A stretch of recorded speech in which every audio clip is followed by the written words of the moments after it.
L'honorable député de Manicouagan. Monsieur le Président, le caractère itératif, au sens de répétitif, des initiatives additives au Code criminel élaborées de manière unilatérale par ce gouvernement ne peuvent que susciter la reprise de mes réflexes de plaideur. La présentation à cette Chambre d'arguments appuyant une remise en question d'une tangente marquée sur le plan de l'édiction et de l'implémentation de mesures coercitives ne peut que contribuer au maintien d'un équilibre intrinsèque à la primauté du droit prévalant au pays. Le projet de loi modifiant le Code criminel, la loi sur la preuve au Canada et la loi sur la protection de l'information à l'étude dans cette Chambre est prompt à alimenter nombre d'appréhensions citoyennes liées aux tentatives répétées visant à circonscrire le spectre des libertés civiles et des droits de la personne au pays, le tout sous le couvert d'initiatives législatives associées à la répression de menaces contingentes et intangibles au pays.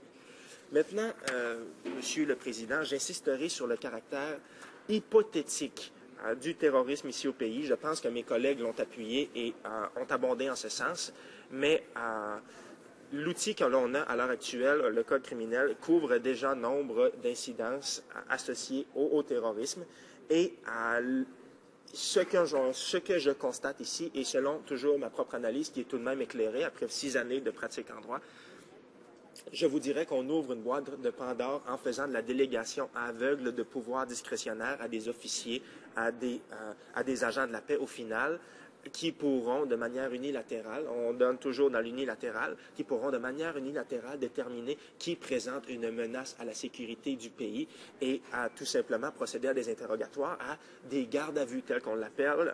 En France d'ailleurs, ça existe déjà des gardes à vue, c'est-à-dire que des individus peuvent être détenus pendant une certaine période afin de procéder à des examens. Ça sera du jamais vu ici au Canada, surtout des individus qui ne possèdent pas nécessairement d'antécédents et qui ne sont pas fichés comme étant ayant des liens avec des cellules criminalisées ou des cellules tout simplement des cellules liées au crime organisé au final et des cellules liées au terrorisme. Maintenant, Monsieur le Président, ce type d'addition au Code criminel va ouvrir la porte grande à des exactions et souvent mon réflexe en tant que juriste est de voir et d'analyser également les moyens de se pourvoir en justice à l'encontre de telles décisions et à l'encontre de telles mesures législatives. Et je sais pertinemment que l'État canadien dispose de juristes de l'État et je me demande, il est arrivé à quelques occasions, je me suis posé des questions, est-ce que les juristes de l'État disposent d'une oreille attentive parce que visiblement ce type de mesure-là est attaquable à sa face même. L'exercice d'un tel pouvoir discrétionnaire ne peut que donner lieu à des exactions au final et sachant pertinemment que de telles mesures ça n'a jamais été appliqué, Monsieur le Président, au Canada jusqu'ici et visiblement, cette inclusion-là au Code criminel ne peut qu'être une source de contestation judiciaire, une source non négligeable, et j'inviterai véritablement ce gouvernement à réévaluer sa position et à donner à fournir une oreille plus attentive à ses propres juristes, il doit y avoir un bon effectif à cet effet-là au sein du gouvernement canadien. Le caractère constant des ébauches propres à la relecture des notions de terrorisme comprises au Code criminel laisse entrevoir les cas d'ouverture, d'exercice de pouvoir arbitraire et de l'amoindrissement du niveau de preuve inhérent à l'examen du caractère raisonnable d'un interrogatoire ou d'une détention préventive. Maintenant, à titre indicatif, Monsieur le Président, je vais vous soumettre par étapes le type de raisonnement qui découle de l'application, advenant le cas où ça sera adopté, de l'application des mesures projetées. Les modifications proposées entraîneront un lot de situations impliquant l'arrestation sans mandat par un agent de la paix d'individus s'il croit que cela est nécessaire pour éviter une attaque terroriste et éventuellement soumettre l'individu en question à un engagement assorti de conditions et le tout face à des individus qui n'étaient aucunement soupçonnés d'activité terroriste. Donc, il y a cette possibilité-là d'appréhender un individu qui n'a aucun antécédent criminel et qui n'a pas de lien reconnu avec le terrorisme ou des cellules criminelles organisées. On prend cet individu sur la base de soupçons, toujours selon la propre perception de l'agent qui est responsable et qui voit une exaction, qui qui est en charge du dossier. Donc, cet individu-là peut être interrogé durant 24 heures et par la suite, toujours selon l'appréciation de l'agent de la paix, peut être amené devant un juge, peut comparaître, et toujours là, en dehors du schème des accusations criminelles, et ni même du pénal, du statutaire ou quoi que ce soit. On est toujours ici dans le domaine civil, dans le domaine citoyen, Monsieur le Président. Donc, cet individu qui n'a absolument rien à se reprocher à moins de preuve du contraire peut être amené devant un juge qui, lui, le juge sera appelé à déterminer si des conditions de remise en liberté au final ou des conditions pourraient être imposées à cet individu. Maintenant, Monsieur le Président, j'ai sauté une étape essentielle. Je vous indiquerai que je vais partager mon temps avec la députée de London, Fanshawe. Donc, voilà, une bonne façon d'interrompre mon discours en cours de route. Mais, donc, j'en étais rendu où? Oui, voilà. Donc, le même individu peut être amené devant un juge qui déterminera quelles conditions sa remise en liberté peut. Et voici la situation également, Monsieur le Président, c'est que, advenant le cas où l'individu ne désirerait aucunement ou se montrait assez peu enclin à souscrire à cet engagement, il y a une possibilité d'emprisonnement pour une période de 12 mois. Ça peut se rendre jusqu'à 12 mois. Donc, un individu qui n'aurait absolument rien à se reprocher au final peut être gardé en détention pendant 12 mois car il n'a pas souscrit à des engagements. Bref, je vous soumets le tout, mais à sa face même et à la lecture au premier degré, ça laisse place à des exactions d'envergure et assez attaquables à sa face même. Si la personne refuse, elle peut être emprisonnée pour une période maximale de 12 mois. Cet emprisonnement qui ne résulte pas d'une condamnation au criminel est ainsi considéré de la détention préventive. Maintenant, un mot sur la détention préventive, Monsieur le Président, vous êtes vous-même un plaideur, vous savez fort probablement. Détention préventive au cours des années, lorsque je pratiquais, et je m'ennuie de ma pratique, je le réitère une seconde fois, lorsque je pratiquais, on a vu qu'il y a eu des modifications en cours de route. Lorsque j'ai commencé en 2006, la détention préventive pour un client son dossier était traité selon le schème criminel, la détention préventive comptait pour le double. En fait, les juges, de facto, appliquaient ce calcul-là, c'est-à-dire que le temps comptait en double pour un individu qui était en détention préventive. Disons, un individu qui n'aurait pas gagné sa liberté suite à la tenue de l'enquête caution, eh bien, ce temps-là comptait en double. Mais aujourd'hui, ce n'est plus le cas. Les juges ont reçu une directive à l'effet que le système de justice a reçu des directives à l'effet que ce temps-là ne comptait tout simplement plus en double. Donc, ça exprime bien la tangente vers l'application de mesures plus prononcées et plus pointues en matière d'imposition de peine et en matière criminelle.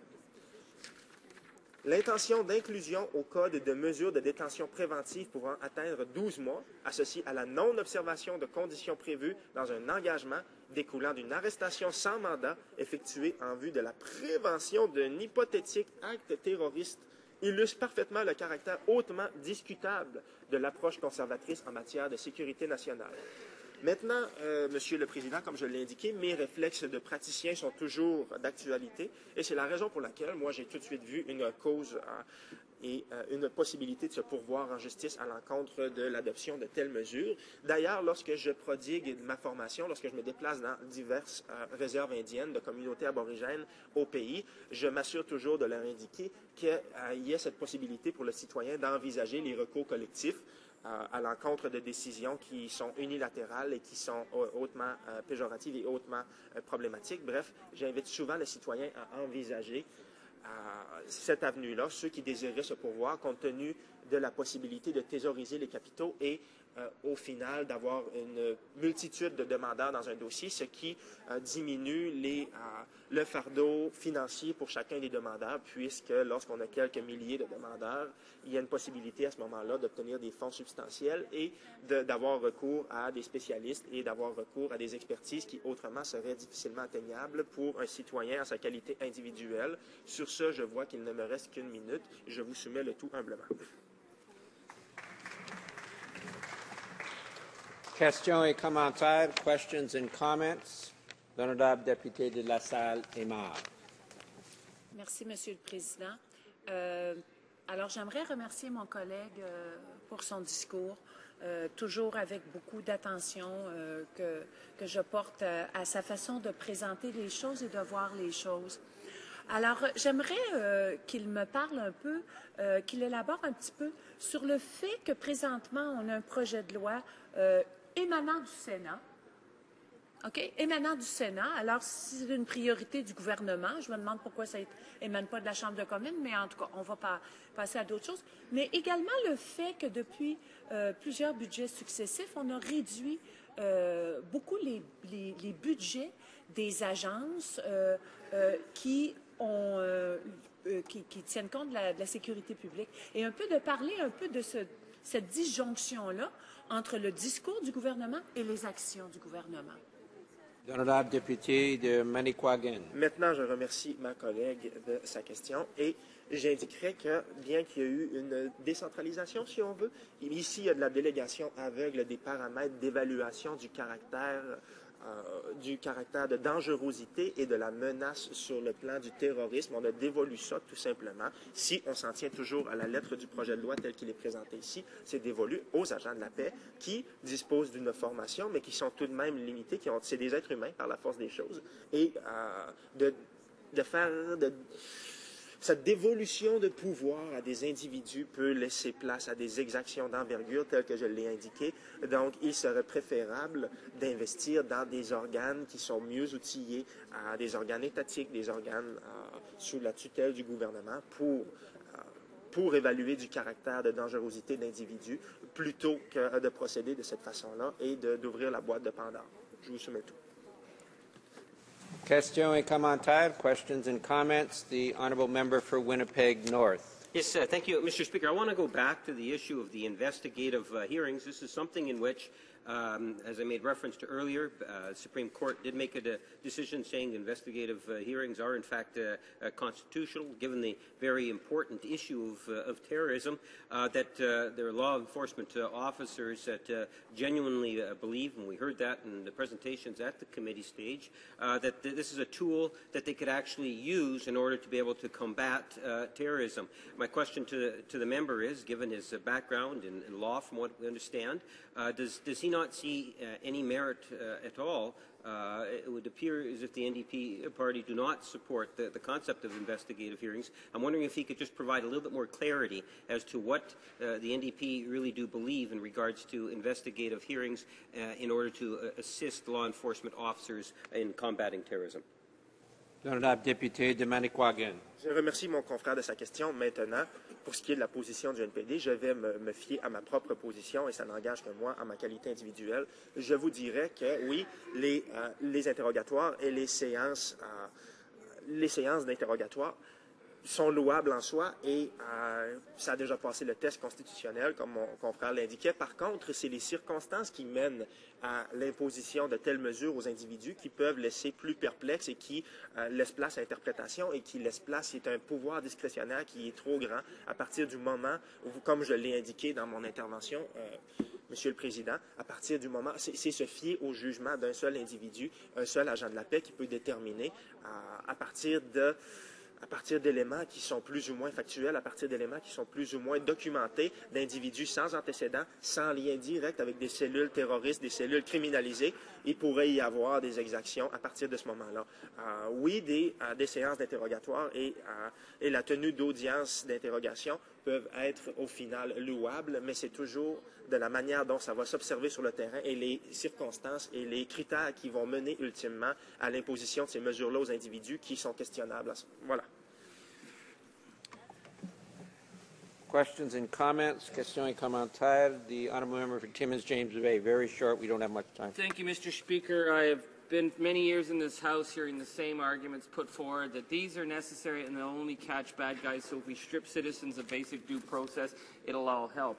And we saw Mara Harar, who was deported and tortured under the Liberal watch, and they did nothing for him. I'd like to ask my honourable colleague on this issue of preventative detention, that the idea that a Canadian citizen can be thrown in jail on someone's word without clear cause is very disturbing. I think most Canadians need to know that that's part of the bill. As well, there's no provisions to protect children under the age of 18. Why, I ask my honourable colleague, does he think the Liberals would support a bill that doesn't have clear breakout provisions to ensure that children 12, 13, 14, 15 are not going to be subject to unfair detention? L'honorable député de Manicouagan, on n'a pas beaucoup de temps. Je remercie mon collègue de sa question et visiblement, suite à l'intervention de mon confrère chez les libéraux, je vois véritablement la tangente. Donc, c'est à bon escient que c'est soulevé ici. Et je vous dirais que ce type de mesure-là, c'est hautement discutable et c'est une source de contestation judiciaire à sa face même, Monsieur le Président. C'est l'apanage des États policiers, ce type de détention pour 12 mois d'individus qui n'auraient aucun lien connu des policiers, aucune information fichée, aucune information compilée sur un individu qui n'a pas de lien avec les cellules criminalisées, des cellules terroristes. Eh bien, ça serait j'allais dire du jamais vu, mais visiblement, on m'a sorti un cas et sur ce, je vous soumets le tout humblement. Je bêche ton.